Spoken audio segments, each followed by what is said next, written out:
Le troisième paramita, la patience, kshanti en sanskrit, est un enseignement fondamental dans la pratique bouddhiste qui nous invite à cultiver une stabilité intérieure et une ouverture du cœur face aux difficultés de la vie.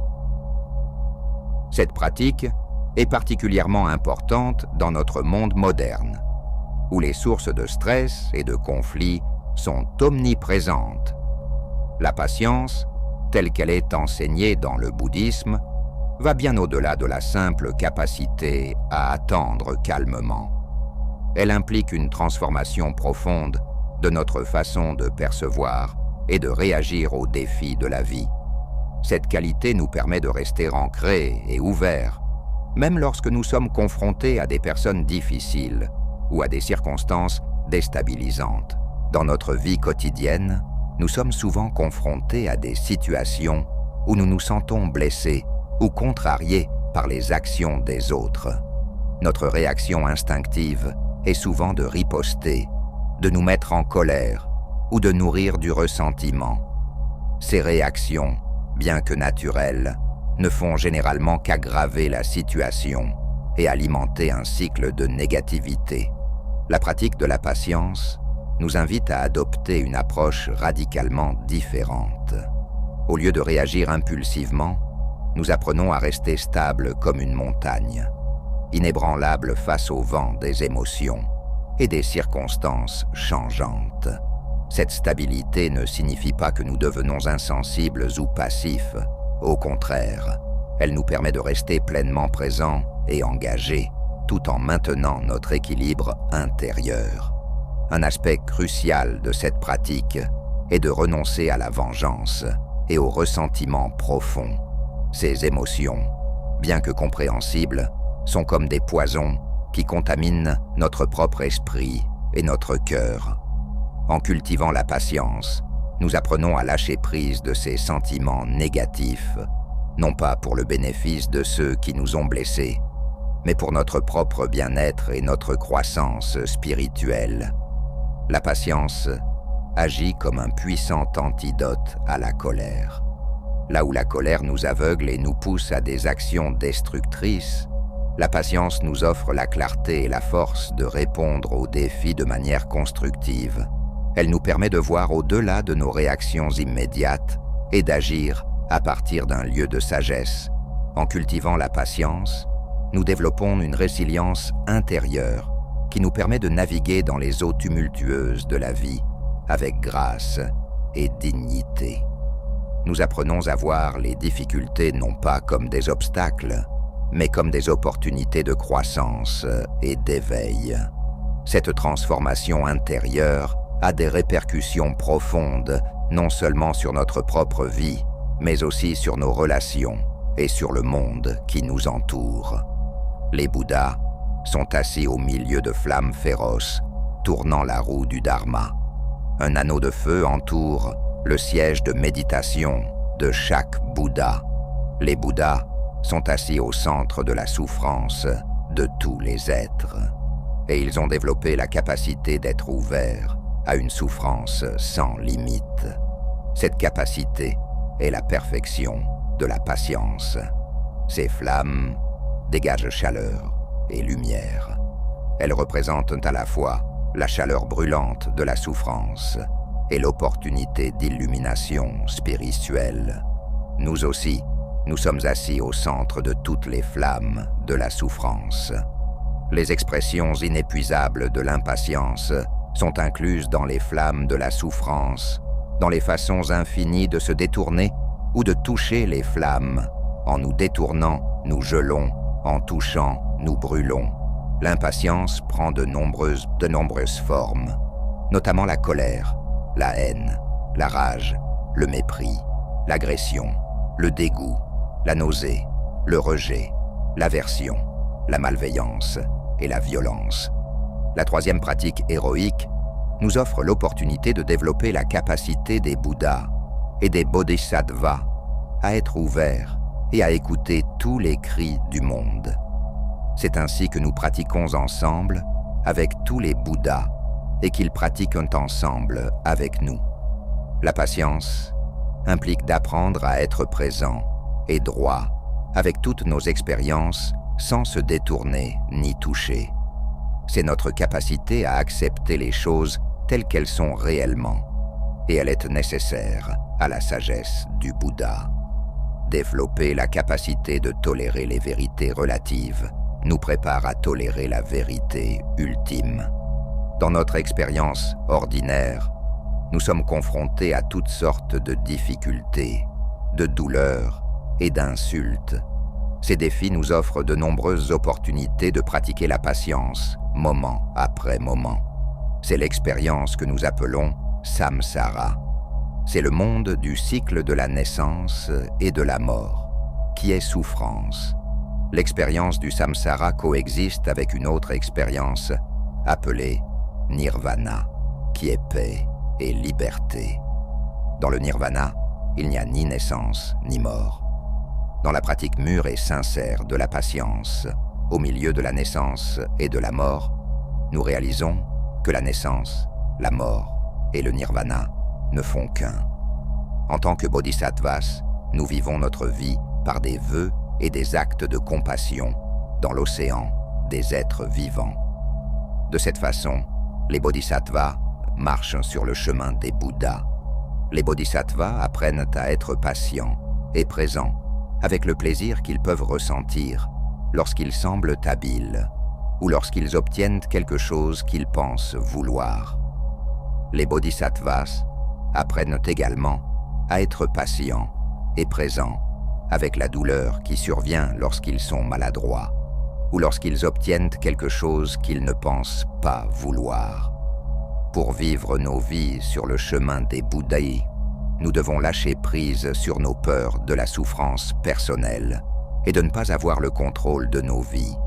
Sinon, la peur sapera la vie du bodhisattva, faite de vœux et d'actions compatissantes.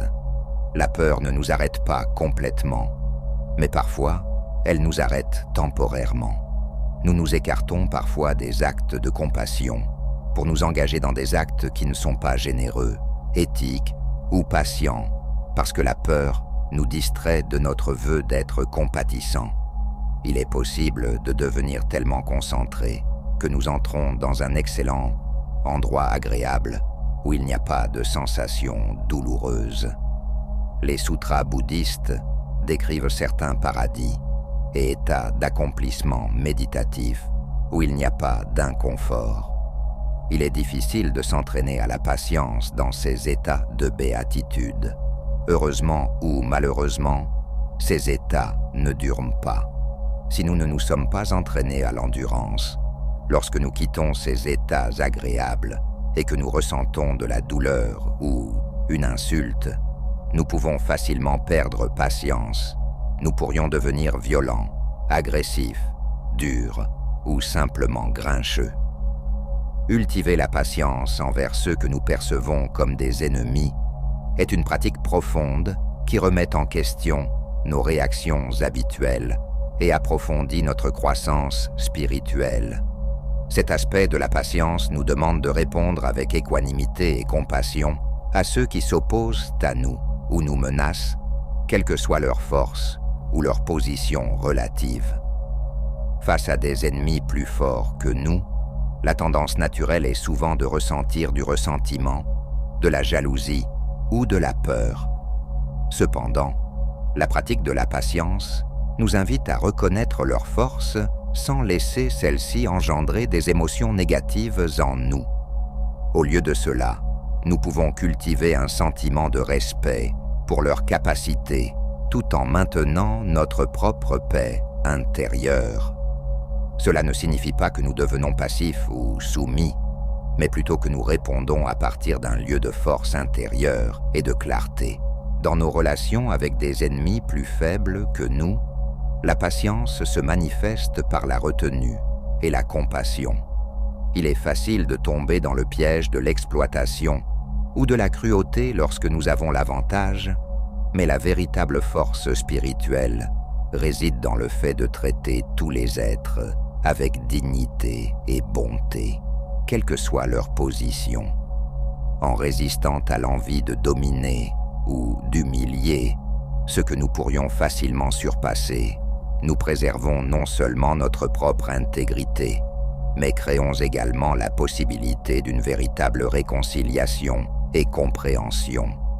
La catégorie peut-être la plus difficile est celle des ennemis qui sont nos égaux.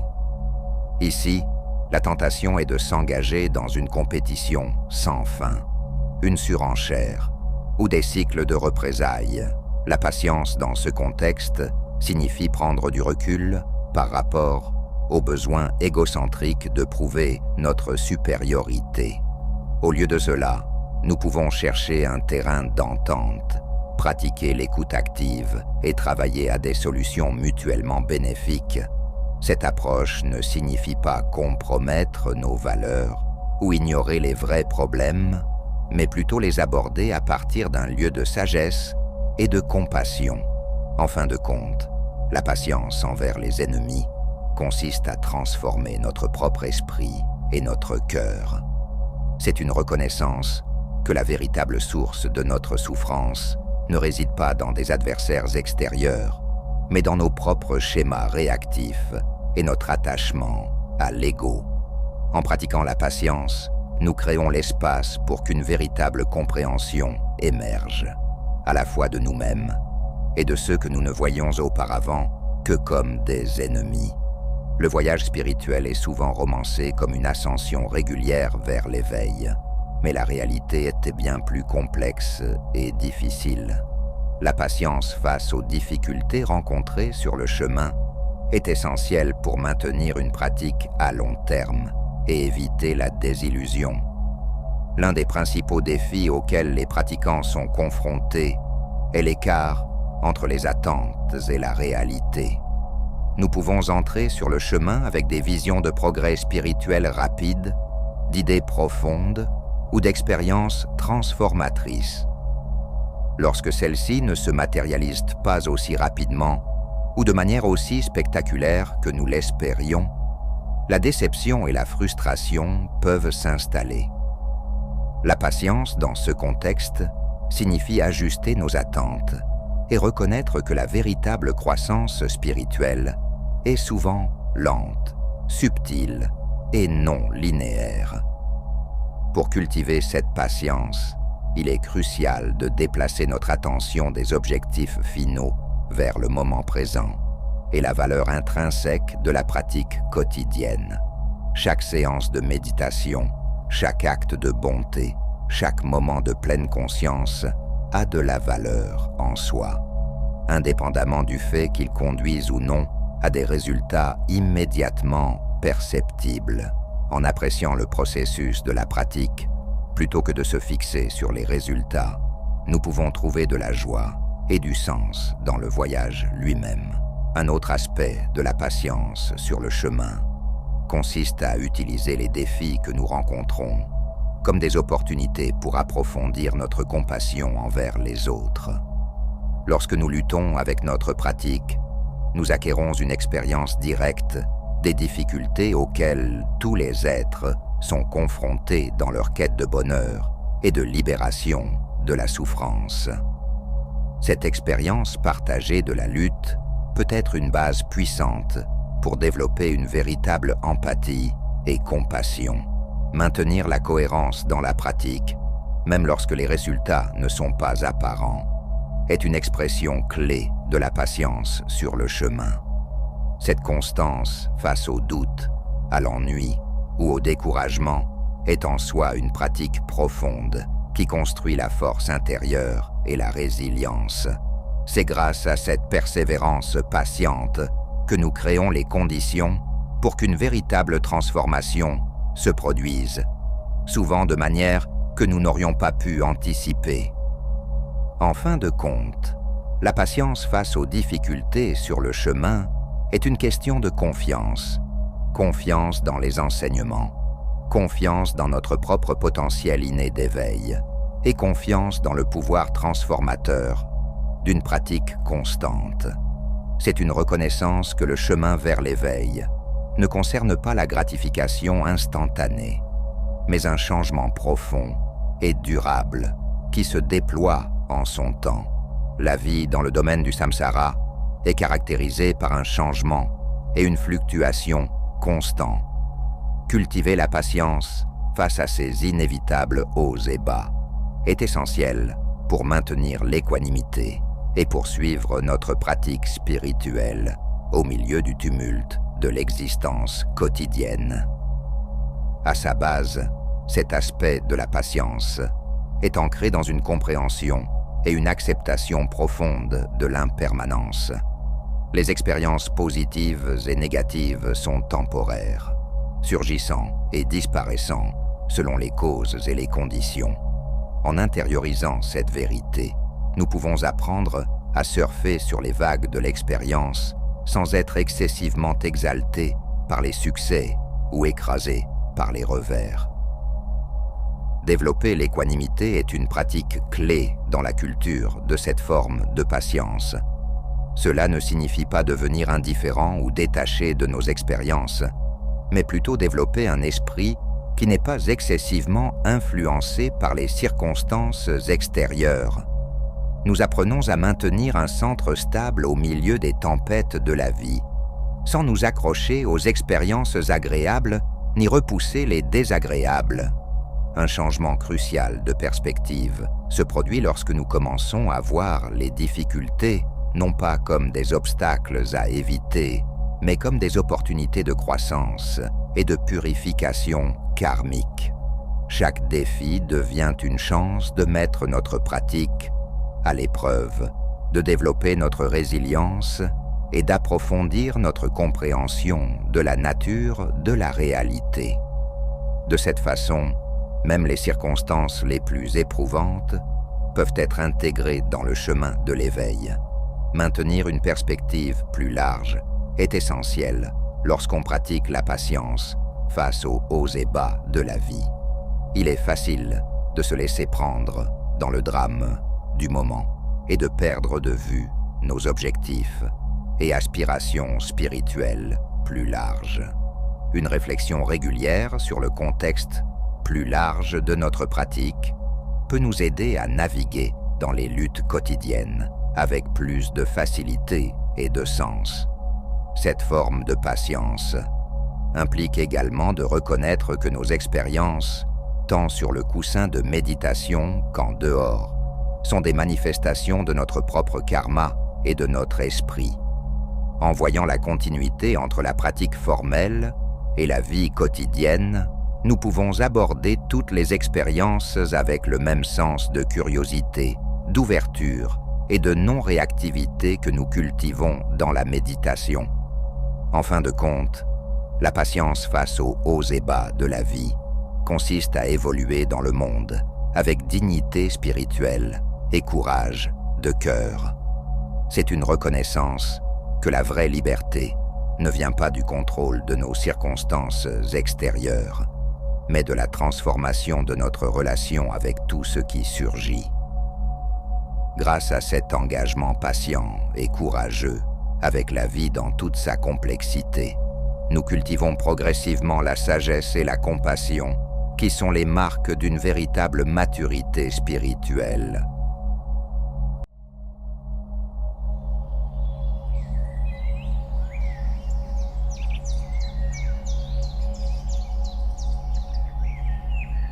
Dans le bouddhisme, la compassion est le souhait que les autres soient libérés de la souffrance et de ses causes.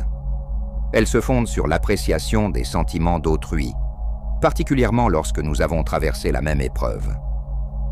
Même si nous n'avons jamais vécu ce qu'ils traversent, nous pouvons nous mettre à leur place et ressentir à quel point cela doit être terrible. En imaginant à quel point nous voudrions en être libérés, nous aspirons fortement à ce que les autres le soient aussi. La compassion ouvre nos cœurs et nos esprits aux autres, nous sortant de la solitude et des limites auto-imposées de ne penser qu'à nous-mêmes. Nous faisons tous face à des problèmes dans la vie, et lorsque nous nous sentons connectés aux autres, nous surmontons l'isolement et l'anxiété. Être compatissant est scientifiquement prouvé comme nous rendant plus heureux et plus en sécurité. prendre au sérieux la douleur et la souffrance des autres et vouloir aider nous donne une force intérieure et une confiance en soi. Si nous nous entraînons à développer la compassion, elle devient véritablement une source profonde de bien-être. La compassion devrait être active, nous motivant à prendre la responsabilité de soulager la souffrance des autres. Notre capacité à aider peut être limitée, mais nous faisons quand même tout ce que nous pouvons, car il est insupportable de rester les bras croisés pendant que les gens sont malheureux et souffrent. La compassion est plus efficace lorsqu'elle est combinée avec la connaissance et la sagesse, afin que nous fassions le bon choix sur ce qu'il faut faire. Si nous sommes émotionnellement assez matures pour ne pas être bouleversés ou découragés lorsque nous ne pouvons pas aider ou que nos suggestions ne fonctionnent pas, la compassion devient la plus forte motivation pour surmonter nos défauts et développer pleinement notre potentiel. Nous naissons tous avec le potentiel d'être compatissants, souhaitant que les autres soient délibérés de la souffrance et de ses causes. Nous pouvons développer cette capacité pour apporter un bénéfice incroyable à nous-mêmes et aux autres. La meilleure façon de commencer à développer la compassion est de limiter notre champ d'action aux personnes que nous rencontrons dans la vie réelle et en ligne, et peut-être à certains animaux. Lentement, nous nous entraînons à étendre notre compassion pour inclure tout le monde. Ceux que nous aimons, les étrangers, et même les personnes que nous n'aimons vraiment pas du tout. Nous continuons jusqu'à ce que notre compassion inclue le monde entier. La compassion, en revanche, vient d'un endroit très différent. Notre désir d'aider l'autre personne est motivé par l'amour, qui dans le bouddhisme est défini comme le souhait d'apporter le bonheur aux autres. Nous comprenons leur souffrance parce que nous avons aussi souffert. Et sur cette base empathique, notre souhait est de les aider à sortir de leur gouffre dans la mesure du possible. Nous ne prenons pas leur douleur comme la nôtre. En fait, notre expérience de la réalité est idéalement celle d'une paix et d'un bien-être sans limite. En tant que soignants bienveillants et calmement objectifs, nous pouvons offrir beaucoup plus que si nous étions pris dans l'émotion empathique. Fait intéressant, c'est quelque chose qui semble venir avec la formation médicale. Je ne doute pas que les médecins et les psychologues qui viennent dans notre centre bouddhiste soient des personnes compatissantes. Mais je sais aussi par observation au fil des années qu'en cas de crise, ils gardent la tête froide.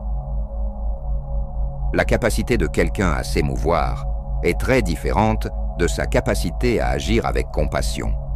S'émouvoir peut très bien être un obstacle. La conscience de soi est au cœur de ce paradoxe. Simplement comprendre clairement la différence entre l'empathie, la compassion et leur fonctionnement peut nous aider à réfléchir sur notre propre gestion mentale si nous nous sentons dépassés. La pleine conscience, cette pratique bouddhiste séculaire, est un autre outil utile. Dans un état calme et réfléchi, nous pouvons avoir décidé de pratiquer la compassion plutôt que l'empathie. Mais de retour dans le monde réel, il est trop facile pour nos bonnes intentions de s'évaporer dans l'insignifiance, alors que des habitudes mentales bien ancrées prennent le dessus.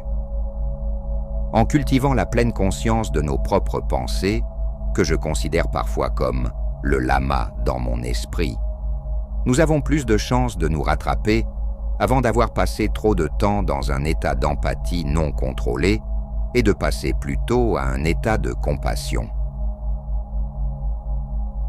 La base de toute guérison, plénitude de l'esprit et du corps est la méditation. Plus nous sommes familiers avec la vraie nature de notre propre esprit, plus nous nous identifions à cela, plutôt qu'aux pensées et émotions qui le traversent constamment. Dans un tel état, non seulement l'amour et la compassion surgissent sans effort, mais aussi la paix, la clarté et la perspicacité. Nous avons lâché prise sur notre sens habituel du soi, et nous voyons toutes choses comme les phénomènes temporaires, subjectifs et illusoires qu'elles sont réellement. Dans la voie de la compassion, chaque pas nous rapproche d'une compréhension plus profonde de nous-mêmes et des autres. C'est comme si nous découvrions un nouveau paysage intérieur, riche et complexe, à chaque tournant du chemin. La compassion active, c'est comme une main tendue dans l'obscurité. Elle ne se contente pas d'observer la souffrance d'autrui, mais s'engage à l'alléger. Imaginez un jardinier qui ne se contenterait pas de regarder une plante flétrie, mais qui prendrait le temps de l'arroser, de la nourrir, de lui offrir le soutien dont elle a besoin pour s'épanouir à nouveau. C'est ainsi que nous pouvons agir dans nos vies quotidiennes, en étant attentifs aux besoins de ceux qui nous entourent et en offrant notre aide de manière concrète et bienveillante. Allier la compassion à la sagesse, c'est comme naviguer sur un vaste océan avec une boussole fiable. La compassion est le vent qui gonfle nos voiles, nous poussant à agir, tandis que la sagesse est notre gouvernail, nous guidant vers les actions les plus bénéfiques. Sans sagesse, nous risquons de nous perdre dans des eaux tumultueuses, malgré nos bonnes intentions. Avec elle, nous pouvons naviguer habilement, choisissant les meilleures routes pour apporter une aide véritable. Le développement progressif de la compassion ressemble à l'élargissement des cercles concentriques formés par une pierre jetée dans un étang. Au début, notre compassion peut être limitée à notre entourage immédiat, comme les premiers cercles près du point d'impact. Mais avec le temps et la pratique, ces cercles s'étendent, englobant de plus en plus de personnes, jusqu'à ce que notre compassion atteigne les rives les plus lointaines de notre conscience, incluant même ceux que nous considérions autrefois comme des adversaires. La distinction entre empathie et compassion est subtile mais cruciale, comme la différence entre se noyer avec quelqu'un et lui lancer une bouée de sauvetage. L'empathie nous fait ressentir la douleur de l'autre, ce qui peut parfois nous submerger. La compassion, elle, nous permet de rester sur la rive, solide et stable, tout en tendant une main secourable. C'est particulièrement important pour ceux qui travaillent dans des domaines où ils sont constamment confrontés à la souffrance d'autrui. La pleine conscience est comme un phare dans la nuit de nos réactions automatiques. Elle éclaire nos pensées et nos émotions, nous permettant de voir clairement ce qui se passe en nous et autour de nous. Grâce à cette lumière, nous pouvons choisir consciemment de réagir avec compassion plutôt que de nous laisser emporter par des réflexes moins bienveillants. Enfin, la méditation est comme le terreau fertile dans lequel la graine de la compassion peut germer et s'épanouir. En nous asseyant régulièrement dans le silence et l'observation de notre esprit, nous cultivons un sol riche en conscience et en compréhension. De ce sol peuvent émerger les fleurs magnifiques de la compassion et de l'amour bienveillant, répandant leur parfum dans tous les aspects de notre vie. Ainsi, la pratique de la compassion est un voyage sans fin, une exploration constante de notre capacité à aimer et à prendre soin des autres. C'est un chemin qui nous transforme profondément, élargissant notre cœur et notre esprit, nous reliant plus intimement à tous les êtres et au monde qui nous entoure.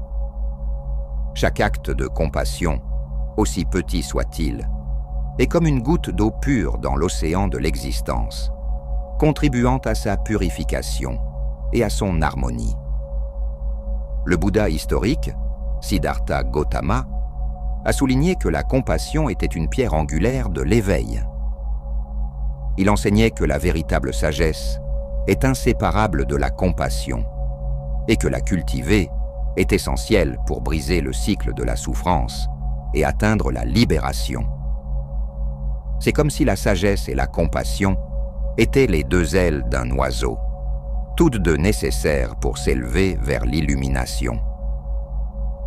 Dans notre monde de plus en plus interconnecté mais souvent divisé, la pratique de la compassion n'a jamais été aussi cruciale. Imaginez une tapisserie complexe où chaque fil représente une vie individuelle. La compassion est le fil d'or qui relie tous ces fils disparates, créant un motif d'unité et de compréhension mutuelle. Pour cultiver la compassion dans la vie quotidienne, nous pouvons nous inspirer des enseignements bouddhistes. La méditation de pleine conscience, par exemple, peut être comparée à l'action d'éclaircir un miroir embué. À mesure que nous nettoyons le miroir de notre esprit, nous devenons plus conscients de nos propres émotions et de celles des autres, jetant ainsi les bases de réponses compatissantes.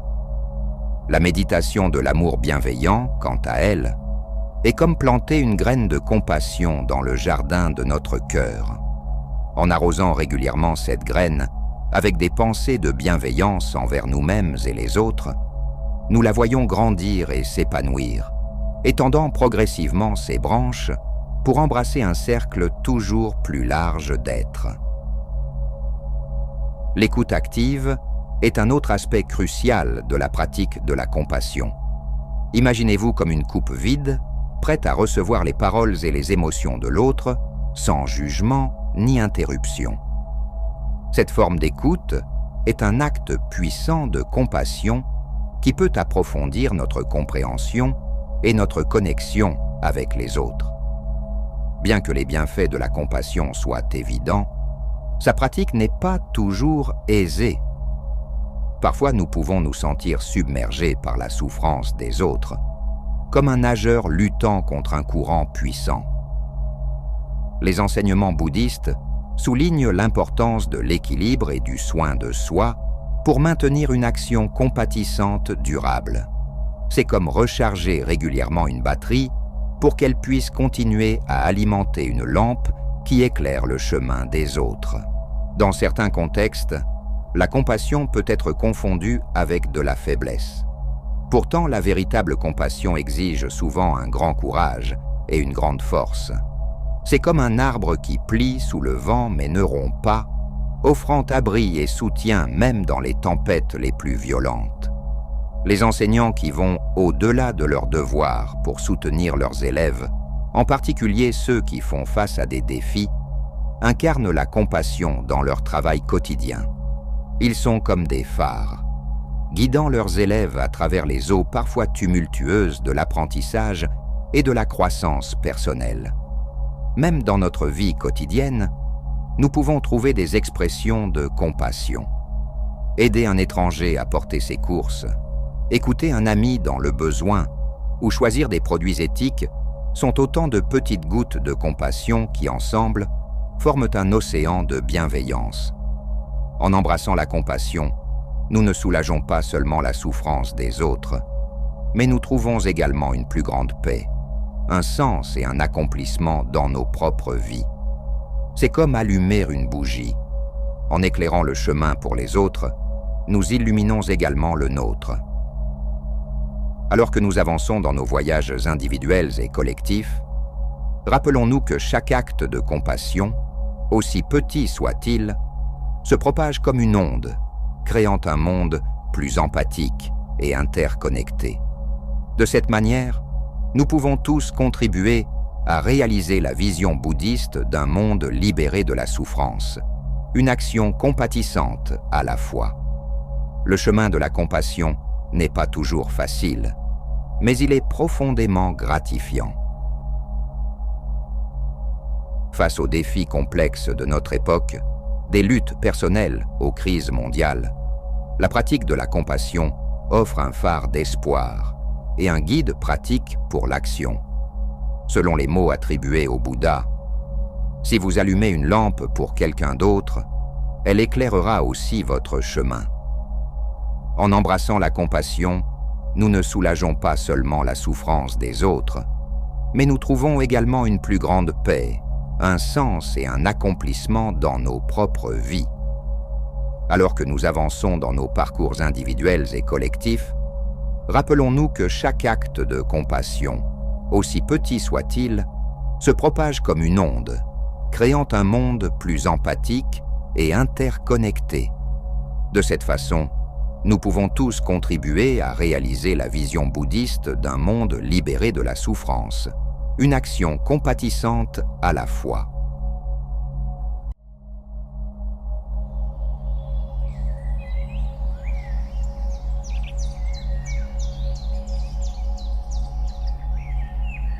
La voix du moine nous enseigne que la véritable solitude n'est pas un état d'isolement, mais une opportunité de connexion profonde avec l'essence même de l'existence.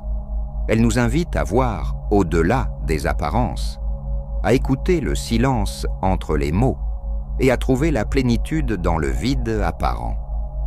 La solitude, souvent perçue comme un fardeau dans notre société hyper connectée, peut en réalité être une source profonde de sagesse et de paix intérieure.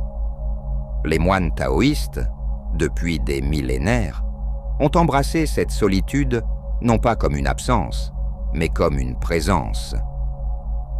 Nous, les humains, avons besoin de connexion. Nous avons besoin de nous sentir partie intégrante de quelque chose. Les humains ont besoin d'autres humains pour s'épanouir. Nous avons besoin d'amour. Nous avons besoin d'appartenance.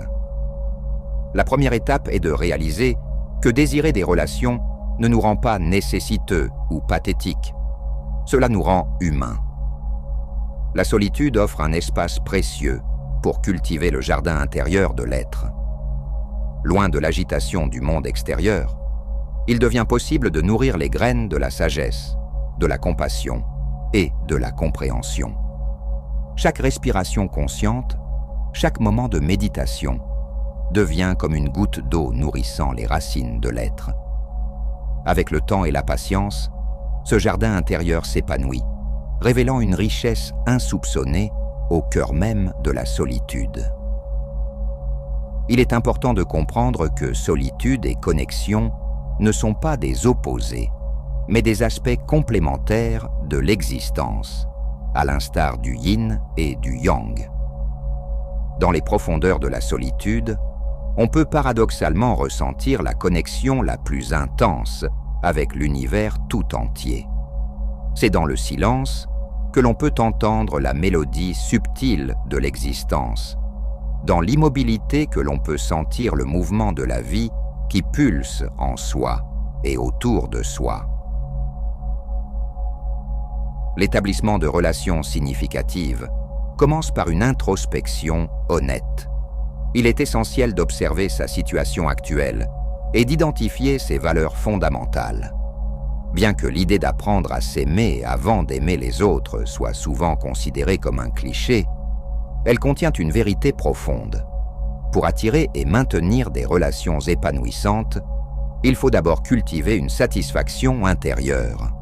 Cependant, cette satisfaction ne doit pas être confondue avec un sentiment de perfection ou de complétude absolue. Un tel état rendrait les relations superflues et entraverait la croissance personnelle. L'aspiration à des connexions profondes n'est pas un signe de faiblesse, mais plutôt une manifestation de l'essence humaine, comparable à l'eau qui cherche naturellement à rejoindre la mer. Le détachement compatissant est une clé essentielle pour naviguer dans les eaux de la solitude. Il ne s'agit pas d'indifférence, mais d'une manière équilibrée d'interagir avec ses émotions, ses pensées et ses relations. Comme on tiendrait un oiseau, assez fermement pour qu'il se sente en sécurité, mais assez légèrement pour qu'il puisse s'envoler. On apprend à honorer ses expériences sans s'y accrocher désespérément. Cette pratique libère de la souffrance causée par l'attachement excessif et ouvre la voie à une liberté intérieure profonde. L'acceptation du changement est un autre aspect crucial de cette approche. La nature elle-même enseigne que le changement est la seule constante de l'univers. Les saisons changent, Les rivières modifient leur cours, même les montagnes s'érodent avec le temps. Plutôt que de résister au changement, on apprend à danser avec lui, à l'accueillir comme un ami et un enseignant. Chaque changement devient ainsi une opportunité de croissance et d'adaptation. Un pas de plus dans l'alignement avec le flux du Tao. La simplicité si chère aux sages taoïstes trouve une expression particulière dans cette approche de la solitude. Dans un monde qui valorise souvent l'accumulation et l'agitation constante, la solitude offre l'opportunité de simplifier, d'épurer, de se concentrer sur l'essentiel. Ce n'est pas un appauvrissement, mais un enrichissement. En élaguant le superflu, que ce soit dans les possessions matérielles, les désirs ou les pensées, on fait de la place pour que l'essentiel s'épanouisse. En fin de compte, la solitude à la manière d'un moine taoïste, c'est s'ouvrir au monde d'une manière plus profonde et authentique. C'est comprendre que même dans l'apparente solitude, on fait partie intégrante du vaste tissu de l'existence. C'est découvrir que la vraie connexion ne vient pas de l'extérieur, mais jaillit de l'intérieur. Cette approche de la solitude offre une perspective transformatrice sur l'expérience humaine. Elle invite à respirer profondément, à observer le monde avec des yeux neufs, à cultiver patiemment son jardin intérieur, à accueillir le changement comme un ami et à simplifier sa vie pour faire place à l'essentiel. Dans ce processus, on peut découvrir que la solitude n'est pas un état à craindre ou à éviter, mais une voie précieuse vers une compréhension plus profonde de soi-même et de l'univers. L'harmonie relationnelle découle d'une harmonie personnelle. Il est bénéfique d'observer sa vie sans jugement, à l'instar d'un observateur contemplant le cours d'une rivière, en notant ce qui nourrit l'esprit et fait vibrer le cœur. L'amour de soi n'est pas une destination finale, mais le début d'un voyage continu. Tel un jardin nécessitant des soins constants, le soi s'épanouit grâce à une attention soutenue et bienveillante. Paradoxalement, une focalisation excessive sur soi peut mener à l'insatisfaction. L'équilibre réside dans l'ouverture aux autres et le service désintéressé. En donnant, on reçoit. En s'oubliant, on se trouve. Les observations issues de nombreuses années de coaching révèlent que les personnes les plus malheureuses sont souvent celles qui se concentrent trop sur elles-mêmes, qu'elles soient égocentriques ou qu'elles s'efforcent excessivement d'améliorer leur personnalité pour servir le monde. Il est crucial de ne pas attendre d'être parfaitement préparé pour agir ou servir. L'authenticité du cœur est plus importante que la préparation complète ou le sentiment de légitimité. La peau humaine n'est pas une barrière, mais un pont. La nature environnante fait partie intégrante de l'être, illustrant l'interconnexion profonde de toute chose. Cette interconnexion se reflète dans la notion que sans les autres, il n'y a pas de soi, sans là-bas, il n'y a pas d'ici. Tous les êtres font partie d'un écosystème unique, que certains nomment Dieu ou l'univers. Les mots sont insuffisants pour exprimer cette infinité ou expliquer les principes de connexion entre tous les êtres à un niveau intellectuel. La sagesse ancienne, comme celle de Lao Tse, souligne l'importance d'embrasser le mystère de la vie plutôt que de chercher à tout comprendre ou nommer. Il n'est pas nécessaire de rationaliser chaque émotion ou sensation. L'acceptation et le lâcher-prise sont plus bénéfiques que la résistance, qui souvent amplifie la douleur émotionnelle. La confiance en sa nature profonde est essentielle. Tout comme une graine sait comment devenir un arbre, l'être humain possède une sagesse innée pour s'épanouir et se connecter. Cette sagesse, plus profonde que toute connaissance acquise, guide vers l'harmonie et l'union. En cultivant la conscience de cette interconnexion, En embrassant la nature sociale, tout en honorant l'individualité, on ouvre la voie à des relations plus authentiques et significatives. Ce processus n'est pas linéaire, mais cyclique, une danse éternelle entre le soi et l'autre, entre la solitude et la connexion. Nous, les humains, avons tous déjà ressenti cela. C'est parce que nous nous appuyons sur des idées, des pensées et l'imagination pour tout expliquer.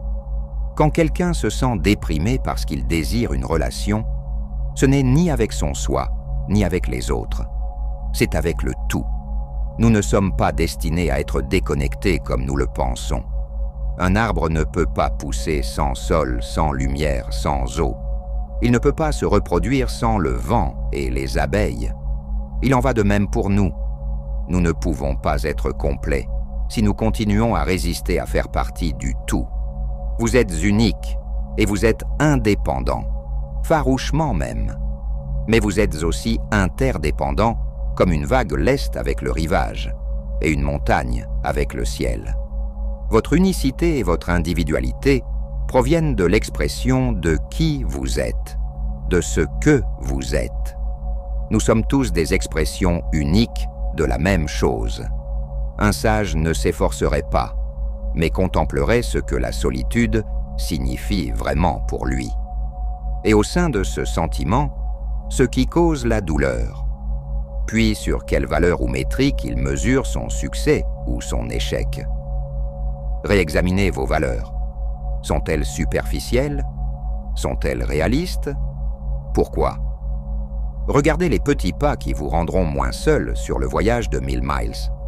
Rejoindre une équipe de bowling pourrait être un bon premier pas. Ensuite, des situations sociales positives pour vous, et peut-être dans 10 étapes, du speed dating ou quelque chose comme ça. En s'ouvrant à une perspective taoïste, l'isolement social peut en réalité devenir une opportunité d'accroître l'illumination. Les taoïstes pratiquent le Wu Wei, ou le non-engagement dans les échanges sociaux.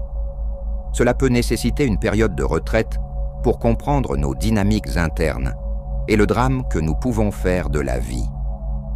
Dans la psychologie occidentale, nous appellerions cela « assumer notre condition », où nous reconnaissons nos projections d'ombre et cessons de réagir ou de perpétuer le drame. Au lieu de constamment réagir à ce que nous expérimentons à l'extérieur, nous nous arrêtons pour considérer ce que nous ressentons à l'intérieur. Confucius a dit « Lorsqu'on rencontre de la contestation chez un autre, on ferait bien d'examiner le soi. » Nous pouvons nous désengager de jouer un rôle dans une histoire qui affirme simplement la seule réalité que nous connaissons. Nous reconnaissons que lorsque quelqu'un appuie sur nos boutons, il y a peut-être quelque chose de significatif à propos de nous qui pourrait être découvert. Cette période d'isolement social peut être un moment de découverte de soi.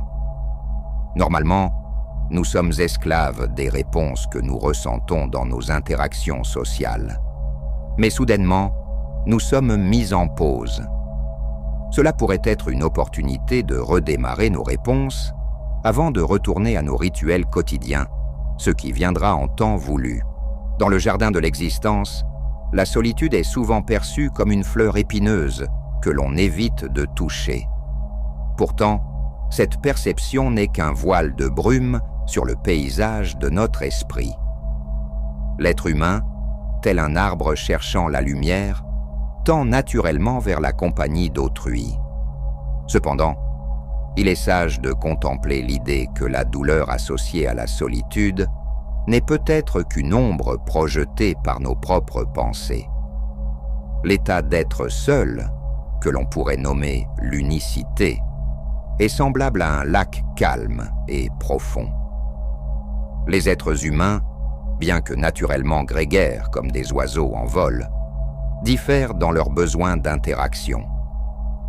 Certains trouvent la sérénité dans la solitude d'une montagne, tandis que d'autres se sentent isolés même au cœur d'une forêt peuplée.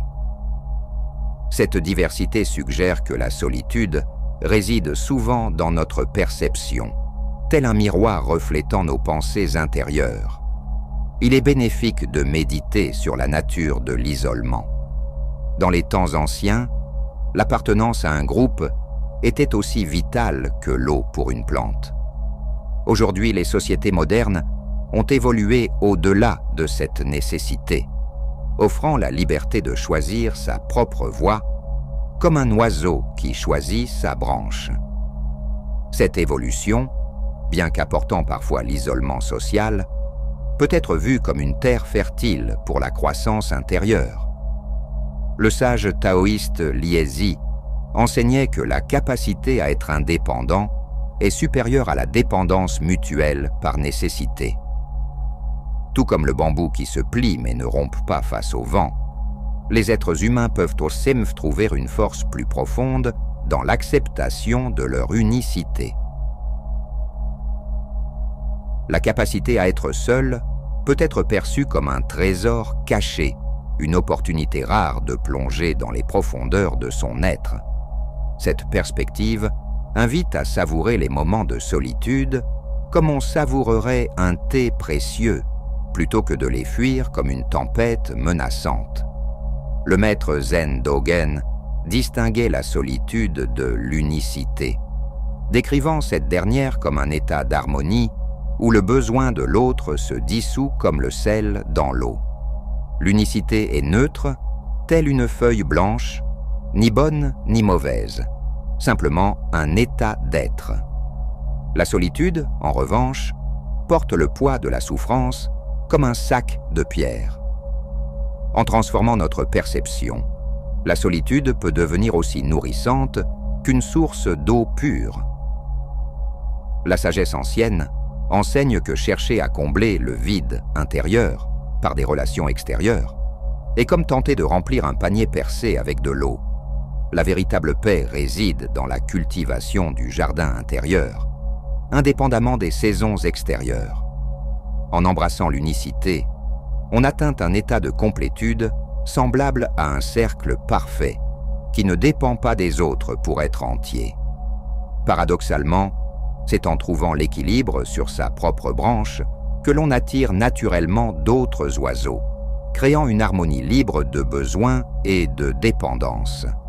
L'unicité offre l'opportunité de se nourrir soi-même, transformant la solitude en un état de plénitude aussi riche qu'un champ de blé mûr.